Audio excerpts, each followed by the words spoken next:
మా పిల్లల భవిష్యత్తు కోసం మా ఫ్యామిలీ అంతా కలిసి 2 డేస్కి సరిపడా ఫుడ్ ప్యాకింగ్, అంతేకాకుండా ఆన్లైన్లో ఫుడ్ ఆర్డర్ పెట్టి మరీ జర్నీకి సిద్ధమయ్యాము. మా అందరి డెస్టినేషన్ ఒక్కటేనండి. హాయ్ అండి, అందరికీ నమస్తే. నేను మీ అరుణ లక్కీ ఛానల్కి స్వాగతం.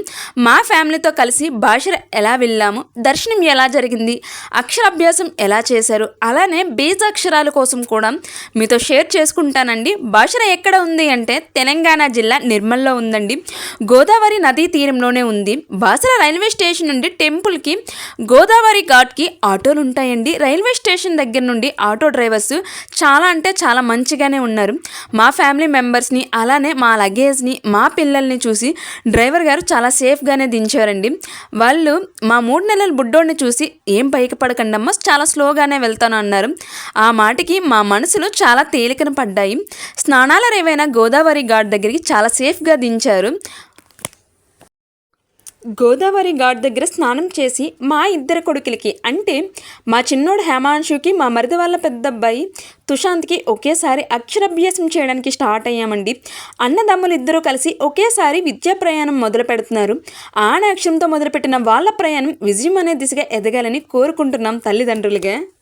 అక్షరాభ్యాసానికి కావాల్సిన సామాగ్రి అనగా ఒక స్లేటు, పంచడానికి 3 స్లేట్లు, స్లేట్ పెన్సిల్స్, అలానే కొంచెము బియ్యం, పసుపు, కుంకుమ, పిల్లలకు ఒక కండువ ఉంటే చాలండి. లేదు చదువుకున్న పిల్లలకి కూడా అక్షరాభ్యాసం చేయించడానికి పూజ చేస్తారండి.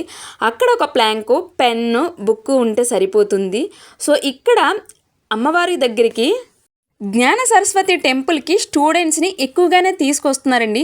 అక్కడ గోదావరి ఘాట్ దగ్గర కాళ్ళు శుభ్రం చేసుకొని అమ్మవారి గుడి దగ్గరికి తీసుకువెళ్తారంట. చుట్టుపక్కల ఉన్న స్కూల్లో ఉన్న పిల్లలందరినీ తీసుకువస్తారంటండి. ఎగ్జామ్స్ ముందు రోజే తీసుకొస్తారు హాల్ టికెట్స్ తీసుకొని.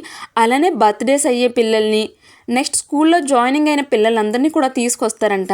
మనం రావడమే స్పెషల్ ఏమో అనుకున్నాను, బట్ ఇక్కడ ఈ చిన్న పిల్లలందరూ కూడా చాలా స్పెషల్ అట్రాక్షన్గానే కనిపిస్తున్నారు చూడటానికి.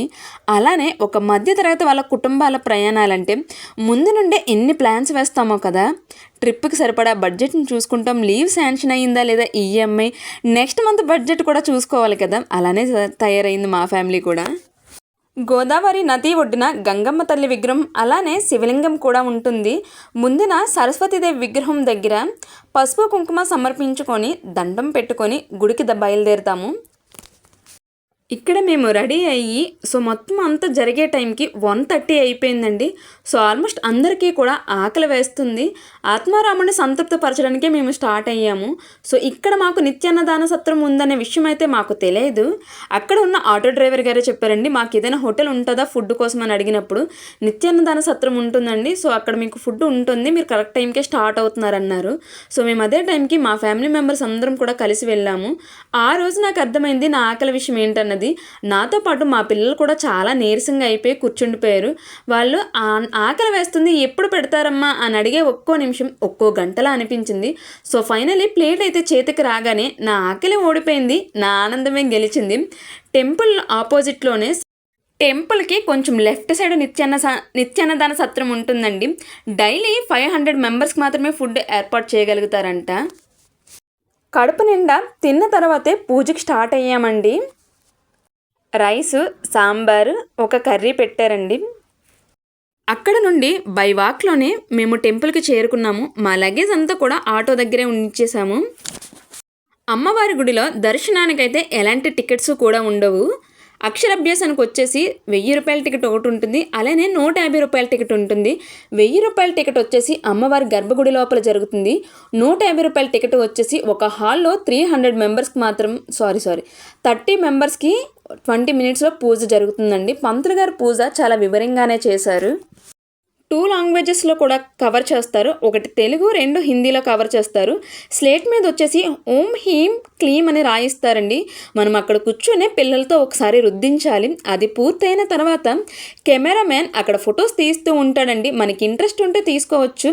పర్ హెడ్ ఒక ఫోటో వచ్చేసి 100 రూపీస్ తీసుకుంటారండి. ఇంకా బీజాక్షరాల విషయానికి వస్తే నాకు తెలిసినంత వరకు నేనేం విన్నానంటే దేవీ భాగవతంలో కాళికా అమ్మవారు కాళిదాసుడికి నాలిక మీద బీజాక్షరాలు స్వయాన అమ్మవారే రాశారని నాకు తెలిసినంత వరకు. అక్కడ అడిగితే ఇది ఫేక్ అండి, అలాంటివి ఏమీ లేవు అని చెప్పారు. వీటి కోసం మీకు ఏమైనా తెలిస్తే ఖచ్చితంగా కామెంట్ చేయండి. రైల్వే స్టేషన్లో ట్రైన్ లేట్ అని అనౌన్స్మెంట్ వచ్చింది. ఈ మంకీస్ని చూస్తే మాకు స్నాక్స్ని రెడీ చేశారని అనౌన్స్మెంట్ ఇచ్చినట్టే మాకు చూసేయి. మన మిడిల్ క్లాస్ వాళ్ళ ప్రయాణాల్లో లగ్జరీ ఉండకపోవచ్చు, అంతకు మించిన ఆనందమే ఉంటుంది, లవ్ ఉంటుంది, కేర్ ఉంటుంది. అంతేకాదు వెళ్ళిన ఏ చిన్న ట్రిప్ అయినా ఓల్డ్ ట్రిప్ లాగే ఎంజాయ్ చేయొచ్చు.